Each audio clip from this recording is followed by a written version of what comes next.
But he was there. He was there when Trey Lance went down with the ankle injury. As we know, Lance already had surgery yesterday.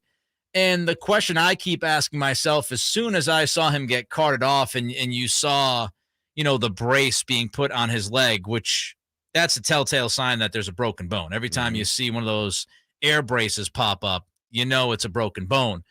How does this impact the future of Trey Lance? This is not just a this season question, right? I mean, it's not just about what's going to happen with the Niners this year. It's about what is going to happen now with the Niners next year, 3 years, 5 years from now. And I thought the guy that should really weigh in on this for several reasons was Robert Griffin III. Here's what RG3 had to say about Trey Lance's future. Yeah, well, Susan, first we want to say, we're praying for Trey Lance and hopefully he has a full recovery, because this injury is heartbreaking. It's gut-wrenching. For him, it's going to push him back at least 2 to 3 years. He's not going to have that valuable on-the-job training that he's supposed to get this season. And when you look at a quarterback like Trey Lance, they always say from year 1 to year 2, that's when they have their biggest jump. Well, he hasn't even had year 1 yet. Yeah. He hasn't even had his rookie year. So after this injury, the 49ers aren't going to know what they have until at least year 4 of his career. And that's just that's something that you just didn't want for him, because he got so much potential, and I know the 49ers believed in him. I find it fascinating that RG3 spoke about this because, as I mentioned during the summertime, Trey Lance is the anti-Shanahan quarterback. He loves kind of pocket passers, quick decision makers, right? Guys that play that type of football, from Matt Ryan to Kirk Cousins to Jimmy G. That's his kind of quarterback. The only guy that he has coached and called plays for that would be similar to Lance is RG3.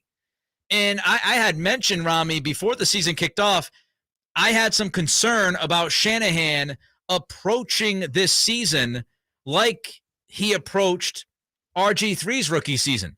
They ran RG3 into the ground. They wore him down to the point where he blew his knee out in the playoff game, and that was pretty much it for his career. Mm-hmm. And I just think it's kind of crazy, but it's not.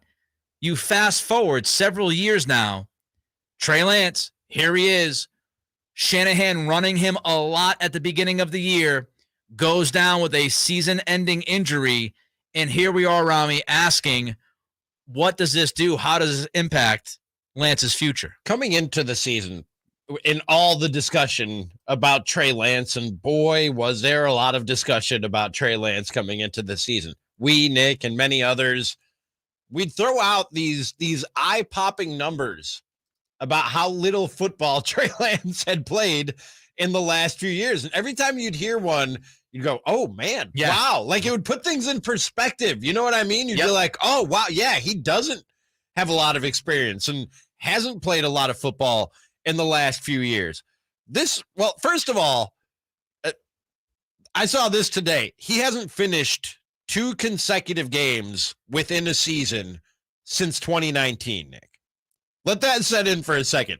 He hasn't finished 2 consecutive games healthy within the same season. That's insane. Since 2019. It's 2022, and he's not going to do that until at least 2023. Best case scenario.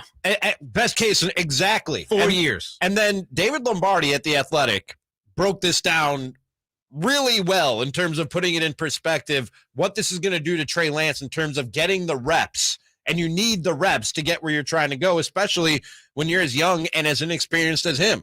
And between having a season blown out by COVID at North Dakota State, breaking his forefinger in the preseason last year, the knee injury in week 5 last year, and now his second season cut short after a little more than 1 game. That means from the end of North Dakota State's 2019 season to the start of the 2023 season, he'll have started 5 games total, Nick. In 4 years, this guy who's trying to learn the quarterback position and play it at an elite level in the NFL has played 5 games in 4 years. That's got to stunt development. That's got to affect your growth as not just a quarterback, man, in anything. Like, imagine Nick doing what we do. You had like 2 weeks off and you came back, you're like, I don't know if I remember how to talk into a microphone. You know, I don't know what I'm doing. That's crazy when you think about it in those terms. It is. And how little football he's played while trying to develop. It's bananas. And it's also when you think about the type of quarterback he is far from a polished QB.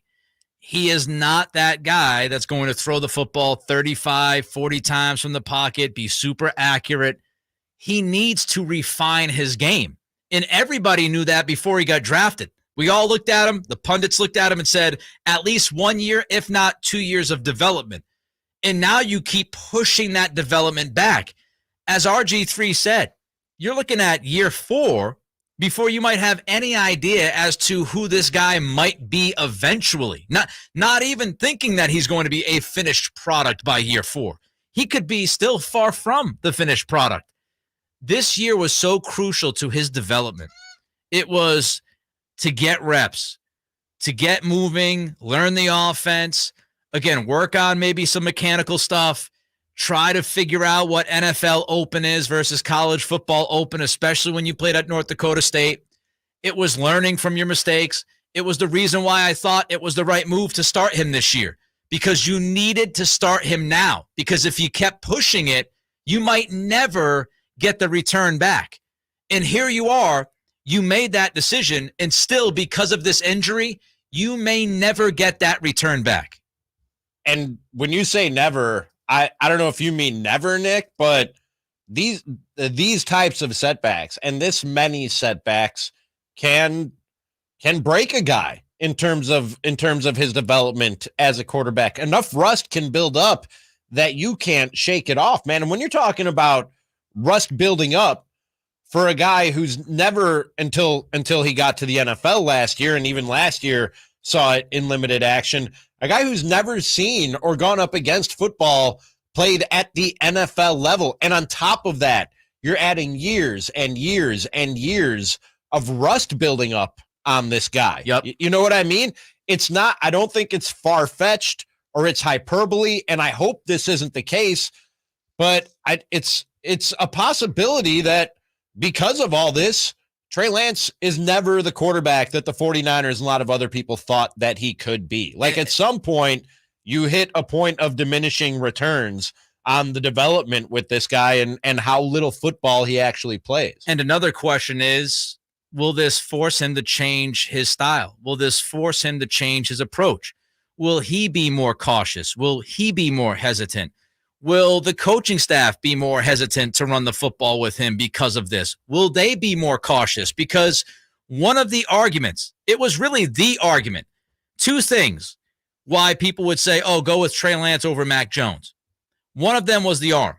Mac Jones does not have as strong of an arm as Trey Lance does. The other part of it was the idea of his athleticism, that he could give you some of that impact with his legs, and Mac is not going to do that.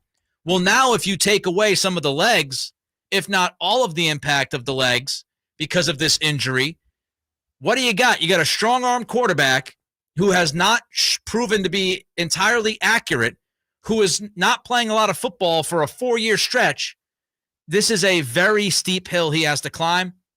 And the final thing I would say is everything also speeds up for San Francisco, because remember, they have to make a decision about that 5th-year option after year 3. Nick, they need to make a decision if they want to hand the reins back over to Trey Lance next year. Where will he be at in his rehab process? How much faith do you have that he can stay healthy with the style of football Kyle Shanahan wants to run? This throws a huge question mark over not just Trey Lance, the quarterback position for the 49ers as a whole. Jeff Howe, from The Athletic, who we talked to in the last hour, and we're going to talk with Mark Schlereth here in just a couple minutes, he said he thinks you have to go right back to the Trey Lance plan a year from now. That's probably what the 49ers do, but that discussion is being had in that building as to whether or not they all feel good about going right back to the Trey Lance plan in a year from now. Don't forget,